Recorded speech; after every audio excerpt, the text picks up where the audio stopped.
चाहूंगा कि इससे वो प्रकाश डालें, क्योंकि डॉक्यूमेंट्री एविडेंस इनके पास में है जो स्फोटक है। और ये अगला 5 मिनट, 7 मिनट, 10 मिनट आपको हिलाएगा जरूर कि ये और इंडिया ऑन लीज, हम कैसे लीज पे हैं, हमारी आजादी क्या है, एक संक्षिप्त में वो उस पर प्रकाश डालें। ये कैमरा बंद करिए। कॉमन कमीशन है हमारे देश की, क्या है कि जो 15 अगस्त 1947 आया तो एक समझौता हुआ पंडित नेहरू और माउंटबेटन के बीच में। वो समझौते का नाम है ट्रांसफर ऑफ पावर एग्रीमेंट, नाम ही है उसका, ट्रांसफर ऑफ पावर एग्रीमेंट। वो एक एग्रीमेंट के नीचे 1500 छोटे छोटे समझौते हुए, शर्तें हैं वो। तो अंग्रेज कह रहे हैं कि ये मानोगे तो हम आजादी देंगे, ये मानोगे तो आजादी देंगे, ये मानोगे तो आजादी देंगे। तो ये आजादी अंग्रेजों द्वारा दी गई है, हमने ली नहीं है। क्योंकि आजादी लेने वाला जो वर्ग था वो 1947 तक खत्म हो चुका था।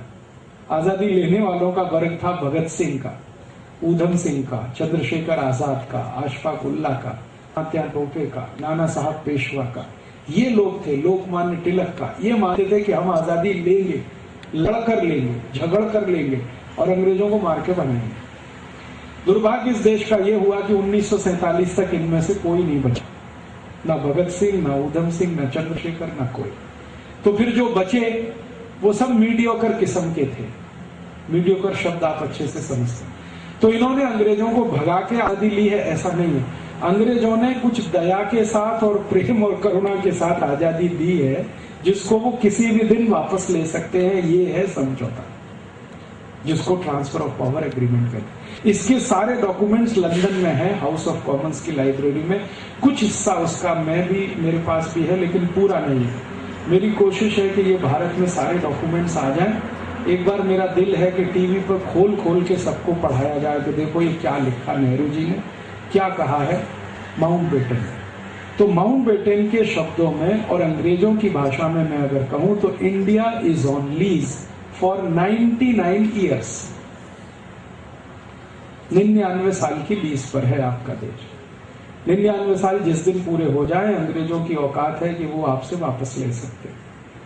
और चूंकि ये लीज का सारा खेल है, इसलिए आज तक भारत के किसी भी प्रधानमंत्री ने हमारे कानून बदले नहीं, जो अंग्रेज बना गए वैसे के वैसे ही सारे कानून वैसे। इंडियन इनकम टैक्स एक्ट अंग्रेजों का बनाया हुआ, आईपीसी इंडियन पीनल कोड अंग्रेजों का, सीआरपीसी अंग्रेजों का, सीपीसी अंग्रेजों का, इंडियन एजुकेशन एक्ट अंग्रेजों का, लैंड एक्विजिशन एक्ट अंग्रेजों का, इंडियन सिटीजनशिप एक्ट अंग्रेजों का बनाया हुआ, सब कुछ उनका बनाया हुआ है। और आज तक उसको इन्होंने मेंटेन किया है, इसको बदला नहीं है। और इससे भी ज्यादा खतरनाक स्थिति है, इंग्लैंड की महारानी कभी भी हिंदुस्तान आए तो उसको वीजा की जरूरत नहीं है। बिना वीजा वो भारत आ सकती है, क्योंकि आप उनकी प्रॉपर्टी हैं। इंग्लैंड की महारानी जब भारत आती है तो यही माना जाता है कि वो अपने ही देश में जा रही है। इसलिए जब जब वो भारत आई है विदाउट वीजा आई है। वैसे तो उसको पासपोर्ट भी नहीं लगता, यूरोप में बिना पासपोर्ट के वो जा सकती है, लेकिन भारत आने के लिए उसको भारत सरकार की परमिशन की जरूरत नहीं है। वो कल फोन उठा के भारत के प्रधानमंत्री को कहे कि मैं भारत आना चाहती हूँ, तो किसी प्रधानमंत्री में दम नहीं है ये कहे कि नहीं आप मत आइए।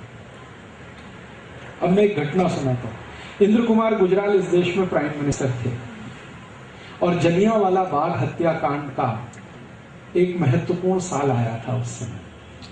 जलियांवाला बाग हत्याकांड आप जानते हैं 1919 में हुआ था, तो उसका एक महत्वपूर्ण साल आया था। उसी समय रानी ने कहा कि मैं आना चाहती हूँ।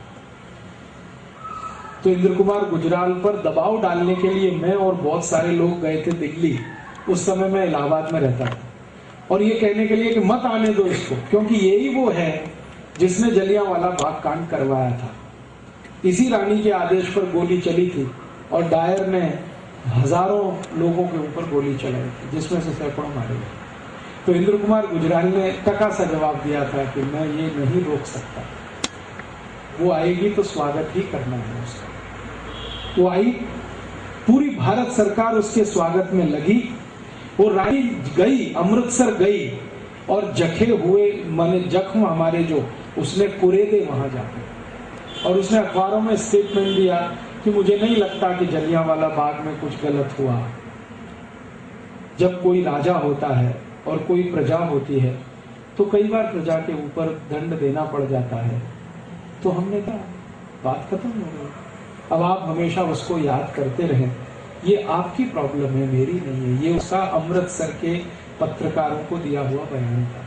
ये छपा अखबारों में। हम लोगों को इतना गुस्सा आया, हमने कहा कि ये इंद्र कुमार गुजराल का मुंह काला करेंगे। तो पुलिस को भनक लग गई और हम लोग सब अरेस्ट हो गए, वरना हम मुंह काला करने के लिए ही जा रहे थे उस दिन दिल्ली में। कि ऐसा हरामखोर प्राइम मिनिस्टर है जो देश की इज्जत और सम्मान को दांव पे लगा के बैठा। अब इंद्र कुमार गुजराल रिटायर है, अब हम उनको मिलते हैं कभी भी दिल्ली में, तो वो मुझे कहते हैं कि आप भी प्राइम मिनिस्टर हो जाओगे तो यही करोगे, आप भी कुछ नहीं कर सकते, क्योंकि कानून से हम बने हुए हैं। वो कानून वही है, इंडिया इज ऑन लीज। तो मैं कहता हूं खुल के कहो इसको देश में, तो कहते हैं नहीं कह सकते। क्यों नहीं कह सकते? बगावत हो जाएगी। तो हो जाने दो बगावत। 1857 में हुई थी और एक बार बगावत हो जाएगी।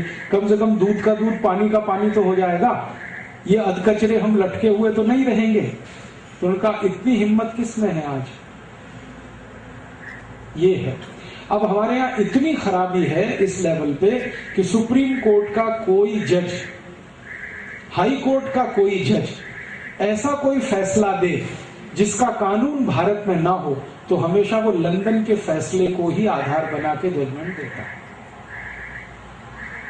मान लो कोई फैसला देना है सुप्रीम कोर्ट को, उसका कोई कानून हमारे देश में नहीं है, तो आधार फिर लंदन से मंगाया जाता है कि वहां का कोर्ट क्या कहता है, उसको बेस करके यहाँ जजमेंट दिए जाते हैं। और इसी कारण कोई भी कोर्ट जजमेंट अंग्रेजी में ही देता है, भले वो गुजरात में चले या केरल में चले। इसका मतलब तो ये हो गया कि अमेरिका से भी हम बड़े झूठ चला रहे हैं कि हम वहां जा रहे हैं। ये नेताओं से पूछने की जरूरत है। 15 अगस्त मनाते हैं, हर साल तिरंगा झंडा फहराते हैं, 26 जनवरी मनाते हैं, बच्चों को कहा जाता है लड्डू खाने को आ जाओ, वो लड्डू ही है, बाकी कुछ नहीं। वो आजादी तो सब कहीं रखी हुई है। क्योंकि एक काम हम ऐसा नहीं कर पाए इस देश में कि अंग्रेजों ने जो हमारे साथ समझौता कर दिया उसको जला के नहीं फेंक पाए 60 साल में। और क्या करेंगे? वो समझौते की कॉपी यहाँ कुछ है, कुछ लंदन में पड़ी हुई। वो कर देंगे क्लेम किसी दिन, तो आप क्या करेंगे? मान लीजिए अभी उन्होंने क्लेम नहीं किया क्योंकि उनको मालूम है कि उनके देश में जो कुछ वो चाहते हैं वो हो ही रहा है। यहाँ जो कुछ ब्रिटिश चाहते हैं वही तो हो रहा है इस देश में। तो अगर मान लो वो ये तय कर लें आज, क्योंकि उनकी ब्रिटिश जो चाह रहे हैं वो हो रहा है, that is in terms of commerce, value system, all that. What about political उनको लगता है कि भारत को अभी हैंडल कर नहीं सकते क्योंकि फाइनेंशियली बहुत कमजोर है। 1947 में भी भारत उन्होंने छोड़ा तो इसलिए नहीं छोड़ा कि उनके दिल में हमारे प्रति सद्भावना थी, इसलिए छोड़ा कि सेकेंड वर्ल्ड वॉर में इतनी पिटाई हो चुकी थी उनकी कि भारत को साथ रखना उनके लिए संभव नहीं था। हांगकांग का 99 इयर्स का लीज था, तो वो तो उनको देना पड़ेगा। हाँ, तो हमारा भी 99 साल पूरा होगा तब जाके कोई फैसला होगा। तब तक तो ये पर्दा ही पड़ा हुआ।